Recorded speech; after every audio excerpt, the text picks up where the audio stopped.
Chandpur medical কলেজে প্রথমবার অনুষ্ঠিত হলো বৈজ্ঞানিক সম্মেলন ও বিজ্ঞান মেলা। শিক্ষার্থীদের মেধার বিকাশ ও উদ্ভাবনী শক্তি তুলে ধরতে আয়োজিত এই 2 দিন ব্যাপী মেলায় অংশ নেয় মেডিকেলের সব ব্যাচের শিক্ষার্থীরা।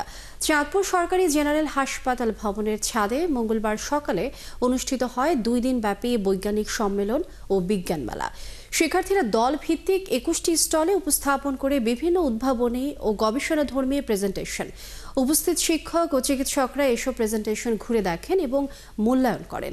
শিক্ষার্থীরা জানান, নবজাতকের শ্বাসকষ্ট নিরসন, অজ্ঞান রোগীর প্রাথমিক চিকিৎসা এবং মোবাইল ব্যবহারকারীদের সামাজিক প্রভাব সহ নানা গুরুত্বপূর্ণ বিষয় সহজভাবে তুলে ধরা হয়েছে। এই আয়োজনকে তারা শিক্ষণীয় অভিজ্ঞতা ও বিনোদনমূলক 2 ধরনের সুযোগ হিসেবে দেখছেন। নানা সীমাবদ্ধতার মধ্যেও শিক্ষার্থীদের মেধার বিকাশ ঘটাতেই এই আয়োজন দাবি কলেজ কর্তৃপক্ষের। চাঁদপুর মেডিকেল কলেজে 16 এবং 17 সেপ্টেম্বর 2025 বার্ষিক বৈজ্ঞানিক সম্মেলন এবং বিজ্ঞান মেলা অনুষ্ঠিত হতে যাচ্ছে।